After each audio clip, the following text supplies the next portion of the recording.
Hello dear students of Saraswati English academy Bhadrajun और online classes के अंदर सरस्वती इंग्लिश एकेडमी भाद्रजून के सभी बच्चों का स्वागत है।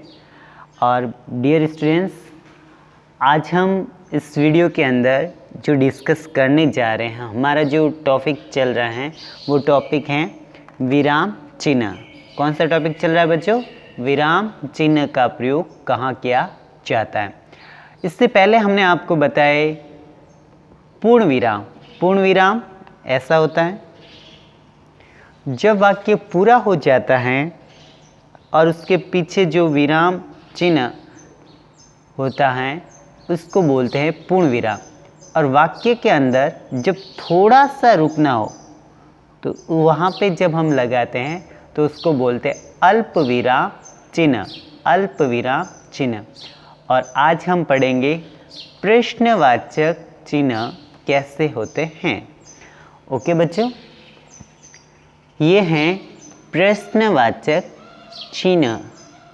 जिस वाक्य के एंड में प्रश्नवाचक चिन्ह लगा हुआ हो वह वाक्य प्रश्नवाचक वाक्य कहलाता है।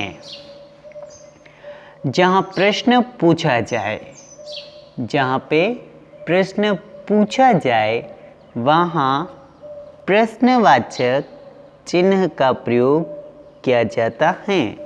जहाँ पे प्रश्न पूछा जाए वहाँ प्रश्नवाचक चिन्ह का प्रयोग किया जाता है। जैसे तुम कहाँ रहते हो? प्रश्नवाचक वाक्य, प्रश्नवाचक चिन्ह। तुम क्या लाए हो? प्रश्नवाचक चिन्ह। तुमसे ऐसा किसने कहा? प्रश्नवाचक चिन्ह। मानसी वहाँ क्यों नहीं जाना चाहती? प्रश्नवाचक चिन्ह। बच्चों, जिस वाक्य के अंत में प्रश्नवाचक चिन्ह लगा हुआ हो वो वाक्य प्रश्नवाचक वाक्य कहलाता है। कौन सा वाक्य कहलाएगा बच्चों? प्रश्नवाचक वाक्य। जिस वाक्य में प्रश्नवाचक चिन्ह लगा हुआ हो वो वाक्य प्रश्नवाचक वाक्य कहलाता है।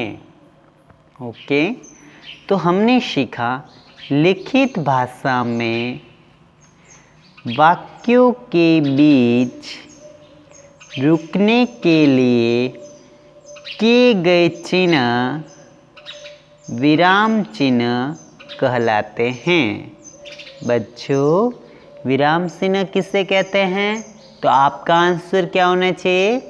लिखित भाषा में। कौन सी भाषा में? लिखित भाषा में, मौखिक नहीं, लिखित। लिखित भाषा में वाक्यों के बीच थोड़ा सा रुकने के लिए या फिर रुकने के लिए जिन चिन्ह का हम प्रयोग करते हैं वो चिन्ह विराम चिन्ह कहलाते हैं। अच्छा बच्चों, बताओ विराम का अर्थ क्या होता है? रुकना। बच्चों, विराम का अर्थ क्या होता है? रुकना। यदि वाक्यों में विराम न लिया जाए तो वाक्य का अर्थ कुछ और ही हो जाता है। यदि वाक्यों में विराम नहीं लिया जाता हो तो वाक्यों का अर्थ कुछ और ही हो जाता है। कुछ और ही हो जाता है। ओके बच्चों, तो इस प्रकार हमने क्या सीखा? पूर्ण विराम कब लगता है? जब वाक्य पूरा हो जाता है तब पूर्ण विराम। अल्प विराम जब वाक्य के अंदर थोड़ा सा रुकना हो तब हम अल्प विराम का प्रयोग करते हैं। प्रश्नवाचक चिन्ह जिस वाक्य में प्रश्न पूछा जाता हो वहाँ पे हमें प्रश्नवाचक चिन्ह का प्रयोग करना चाहिए। ओके, लिखिए बच्चों। ओके बच्चों, अब हम इनके आंसर लिखेंगे। निम्नलिखित वाक्यों में उचित विराम चिन्ह लगाकर दोबारा लिखें। आज मेरा जन्मदिन है। आज आज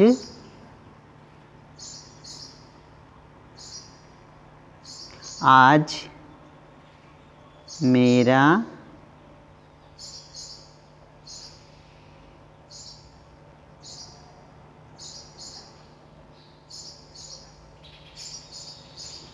जन्मदिन है। तो क्या होगा? आज फिर थोड़ा सा रुकना, आज मेरा जन्मदिन है। क्या तुम आज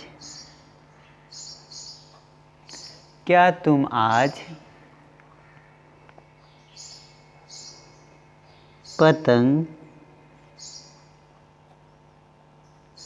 उड़ाओगे? क्या तुम आज पतंग उड़ाओगे? प्रश्नवाचक वाक्य। मुझे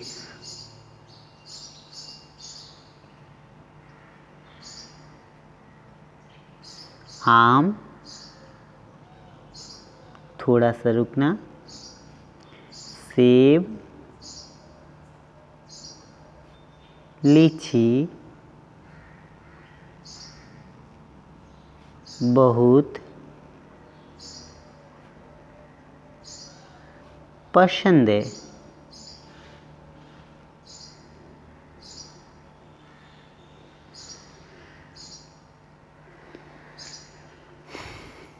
नीरज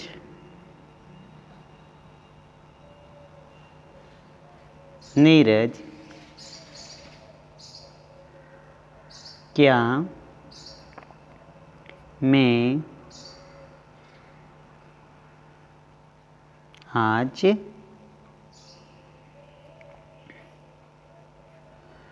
तुम्हारे घर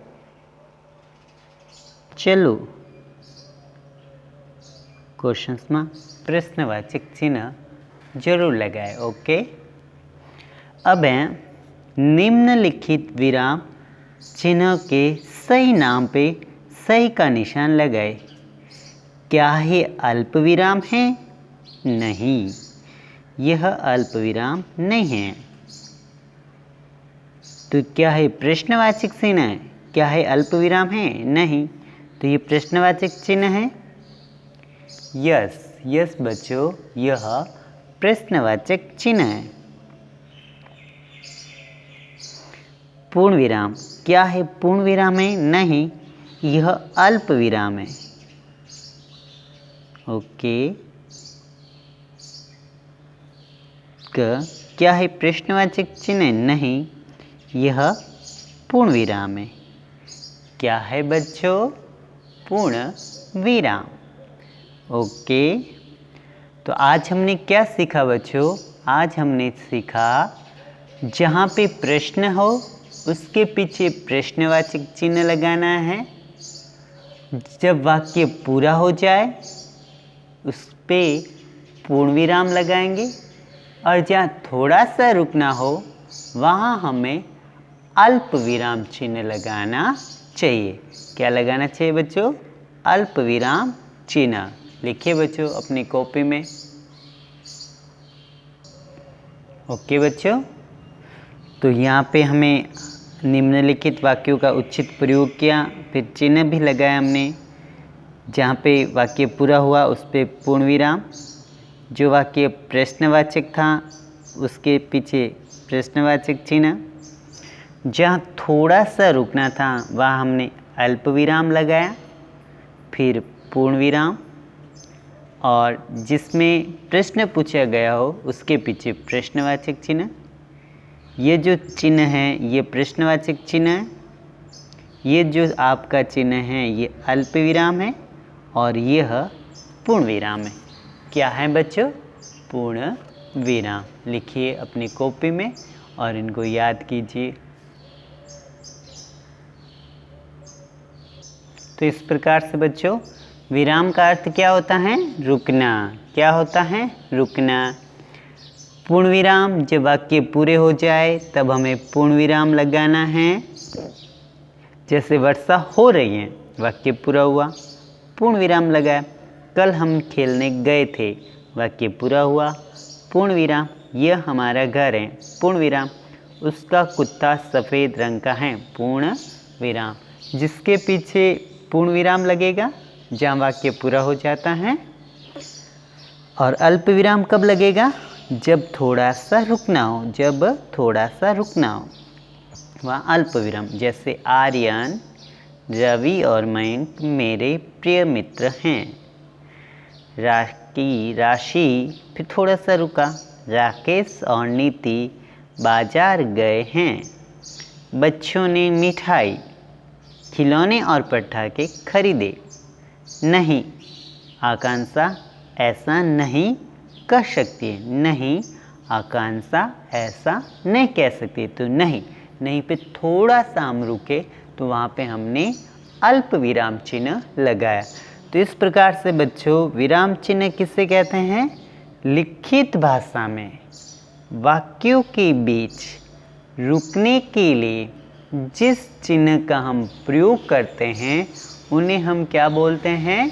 विराम चिन्ह। क्या बोलेंगे बच्चों? विराम चिन्ह। ओके। पूर्ण विराम कब लगेगा? जब वाक्य पूरा होगा। अल्प विराम जब थोड़ा सा रुकना हो। और प्रश्नवाचक जब हम प्रश्न पूछते। ओके बच्चों, लिखना स्टार्ट कीजिए। देखो, बारिश हो रही है, बारिश हो रही है। लड़की के पास एक रंग बिरंगा चाहता है। कैसा चाहता है बच्चों? रंग बिरंगा। तो ये रंग बिरंगा चाहते की क्या हो गई? विशेषता। क्या हो गई? विशेषता। ओके। तो विशेषण भी मैंने आपको पढ़ाए थे, संज्ञा, सर्वनाम, विशेषण। तो बच्चों आप इन विराम चिन्ह का और पूर्ण विराम का, प्रश्नवाचक का प्रयोग करते हुए अधिक से अधिक आपको वाक्य बनाने हैं, अपने कॉपी में लिखने हैं। और सारा जो काम है वो पेंसिल से अपनी कॉपी में व्यवस्थित ढंग से करना है और याद करना है। ओके डियर स्टूडेंट्स, वीडियो को लाइक ज़रूर करना है, सब्सक्राइब जरूर करना है। और जितना काम आपको वीडियो के थ्रू जो मिल रहा है, आप उस काम को व्यवस्थित ढंग से करके याद जरूर कीजिए। Okay dear students, stay in home, घर पे रहे, लिव सेफ, सुरक्षित रहे एंड कंप्लीट द वर्क, कार्य को कंप्लीट करें एंड लर्न एंड रिवाइज और रिवीजन करते रहे। स्टार्ट टू राइट, अब लिखना शुरू करें।